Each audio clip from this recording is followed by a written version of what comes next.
Fala galera, tudo bem? Professor Felipe Pérez na área mais uma vez. Hoje nós vamos falar sobre o processo de regionalização do continente americano.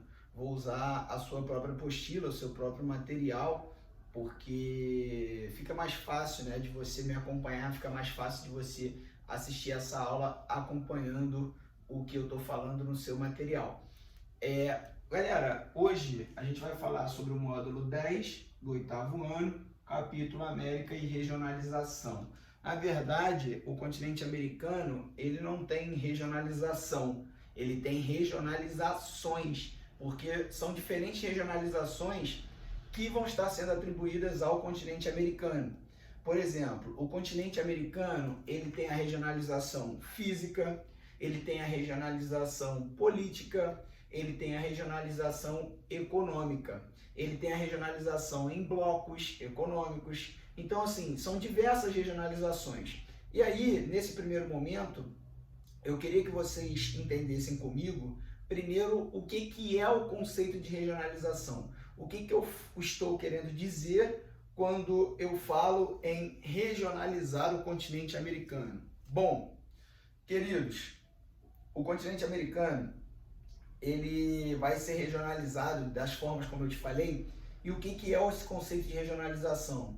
Regionalizar, veja bem, é eu pegar uma parte do relevo, ou eu pegar uma parte de uma sala de aula, por exemplo, e dividi-la de acordo com uma intenção. Aí você fala assim, Felipe, não entendi muito bem. O que eu estou querendo dizer, pessoal? Pensa na sala de aula, quando ela está cheia lá com seus colegas, né? Pensa que a gente está lá no força máxima dentro da sala de aula, como nós estávamos acostumados. E aí a sua sala tem 40, 50 ou 30 alunos. E aí você imagina o seguinte, a gente vai regionalizar a sua sala. A gente vai separar a sua sala de acordo com uma característica em comum entre as pessoas da própria sala. Por exemplo, eu posso chegar na sala e falar assim, gente, eu quero que vocês dividam a sala em 4 blocos, de acordo com os times de futebol. Na verdade, 5 blocos, porque vai ter o bloco de quem não gosta de futebol. Então eu vou falar assim, ó, pessoal que torce para o Flamengo, senta no fundo à esquerda, o pessoal que torce para o Vasco no fundo à direita, para o Botafogo aqui na frente, à minha esquerda, e para o Fluminense à direita aqui na minha frente, quem não gosta de futebol no centro da sala. A sala vai estar regionalizada, ou seja, ela vai estar dividida de acordo com o critério futebol. Mas eu posso dividir a sala de acordo com outros critérios. Eu posso dividir de acordo com as disciplinas que vocês estudam. Eu posso dizer assim, eu quero que sente ali atrás, na esquerda, quem gosta de matemática. Eu quero que sente aqui à direita quem gosta mais das matérias humanas, geografia, história. Eu quero que sente aqui na frente à esquerda a galera que gosta mais de biologia, de química, e eu quero que sente aqui na minha direita quem gosta de educação física, e eu quero que sente aqui no meio da sala quem não gosta de nada. Deixa eu ativar aqui o computador. Quem não gosta de nada, né? Quem não gosta de nenhuma disciplina. Essa sala vai estar regionalizada novamente. Por que eu posso dizer que ela está regionalizada? Porque ela está dividida de acordo com uma característica em comum às pessoas que ficaram separadas. Ou todas torcem para o Flamengo, ou todas torcem para o Fluminense, para o Vasco, para o Botafogo, ou não gostam de futebol. Aqui está só a galera de matemática, aqui está só a galera de humanas, aqui está só a galera de biomédicas, enfim. Regionalizar, pessoal, é separar o espaço de acordo com as similaridades e as diferenças desse próprio espaço. E a América é um continente muito grande, então a América possui diferentes similaridades e grandes diferenças entre os países que a compõem, entre os territórios que a compõem, e por isso que ela tem diferentes regionalizações. Vejamos uma por uma aqui hoje, beleza?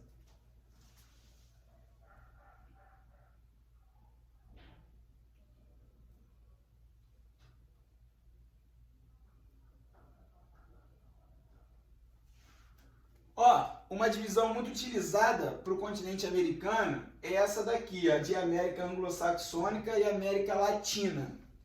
Queridos, Se não estiver dando para você ver muito bem aqui, né, acompanha aí junto com o seu material. Eu acredito que seja nosso cabo aqui. Mas olha só, qual é a diferença entre a América Latina e a América Anglo-Saxônica? Você sabe que a América ela foi colonizada pelos europeus.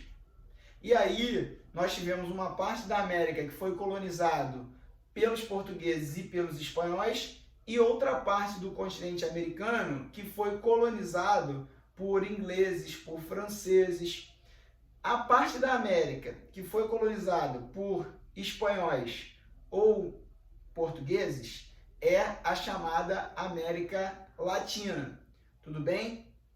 Então, eu tenho como América Latina o México, os países da América Central e os países da América do Sul.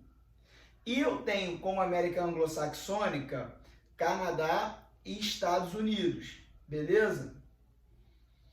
Você percebeu que a América Anglo-Saxônica são os países que foram colonizados pela Inglaterra, majoritariamente, no caso dos Estados Unidos e uma parte do Canadá, e uma parte do Canadá também foi colonizada pelos franceses. Aí é comum que os alunos às vezes perguntem assim: Felipe, na América, no continente americano, os únicos países desenvolvidos são os países que foram colonizados por Inglaterra e também pela França, né?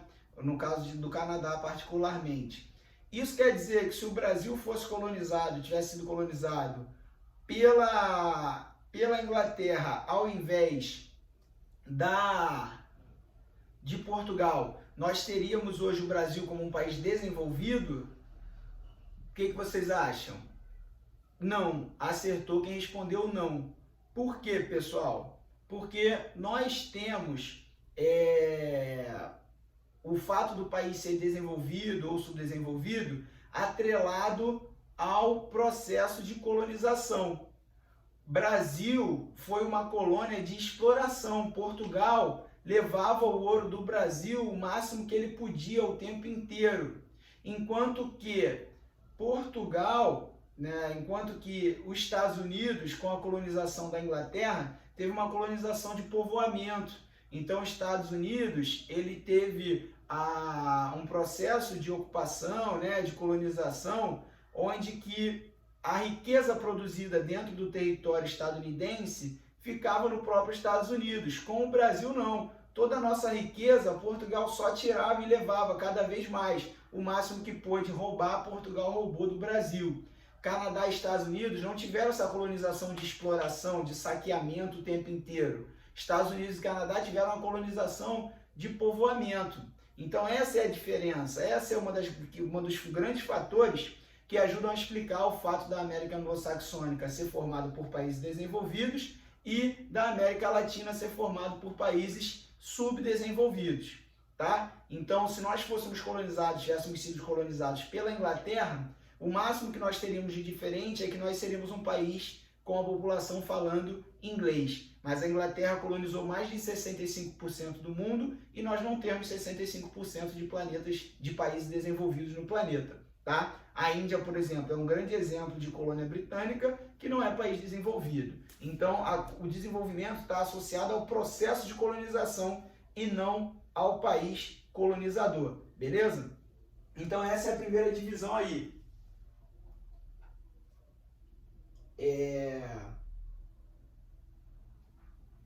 Essa imagem que tem na sua apostila aqui, ó, ela é muito interessante porque ela mostra a disposição dos povos nativos na América antes da chegada dos portugueses, antes da chegada dos espanhóis, dos ingleses, tá? A gente tem aqui os povos que residiam, que viviam em cada lugar antes da chegada dos europeus. Esses povos foram massacrados desde a chegada dos europeus, né? Muitos foram totalmente dizimados, alguns outros hoje contam com uma pouca quantidade de nativos e os europeus chegaram dominando, matando, causando o que nós vamos chamar de genocídio da população nativa.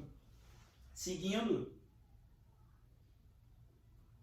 A cidade de Machu Picchu, você talvez já tenha ouvido falar dela. A cidade de Machu Picchu é uma das principais atrações turísticas do Peru hoje. É uma cidade que foi construída pelos Incas, um desses povos nativos que viviam na América antes da chegada dos espanhóis, tá?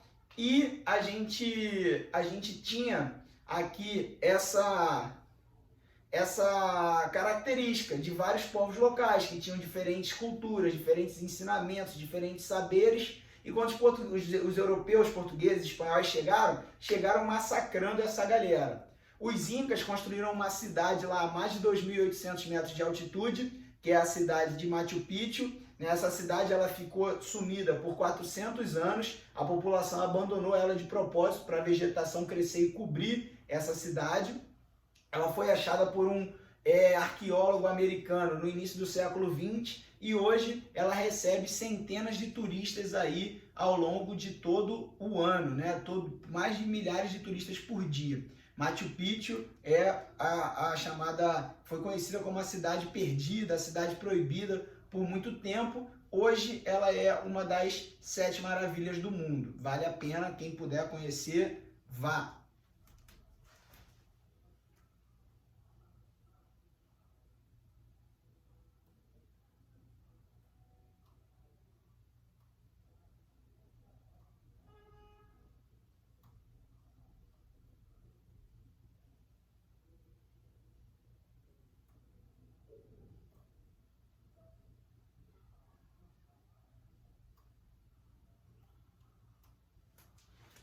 Aqui, ó, galera, aqui já próximos aos exercícios, a gente tem a chamada regionalização por aspectos físicos, a divisão da América em América do Norte, América Central e América do Sul. O México é um país da América Central ou do Norte? Pense. O México é um país da América do Norte. Mas é comum as pessoas acharem que o México é um país da América Central. Por quê? Porque a gente é ensinado muitas vezes a fazer uma associação entre a palavra norte e a palavra desenvolvimento. Então a gente pensa que norte só está tratando de países desenvolvidos. A gente acha que o norte só está tratando de países que são aí, que já foram chamados antigamente de países de primeiro mundo. Como o México é um país em desenvolvimento, é um país como o Brasil, né, com problemas sociais, a gente tende a chamá-lo a acreditar que ele está na América Central. Porém, o México é da América do Norte. Estados Unidos, Canadá e México formam a América do Norte. Tudo bem?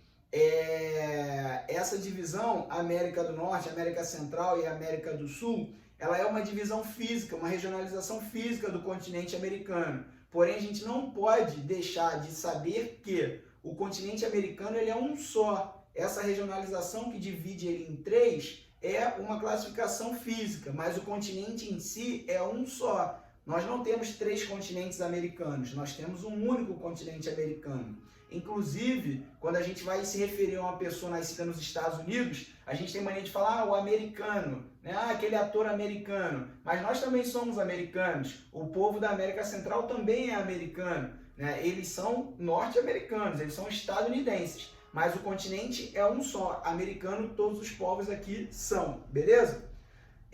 Vamos fazer alguns exercíciozinhos aqui para fixar aí esse conteúdo.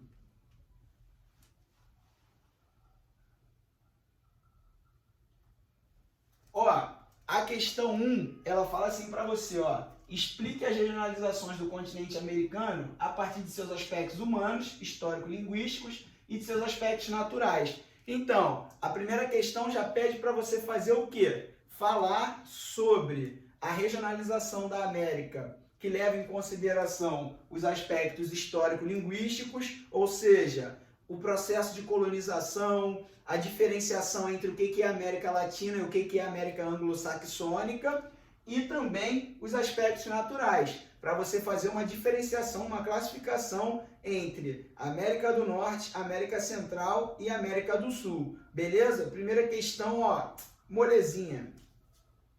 2, né? Quais são as exceções linguísticas dentro da América Latina. Então, dentro da América Latina, nós temos alguns países, por exemplo, como a Guiana Francesa, né, as Antilhas Holandesas, países que vão não falar português e nem espanhol, e também não foram colonizados pela Inglaterra ou podem ser incluídos aí na chamada América Anglo-Saxônica. São da América Latina, mas são países aí que são as exceções ao não falarem o português nem o espanhol. Falam a língua de outros colonizadores, como as Antilhas Holandesas e a Guiana Francesa.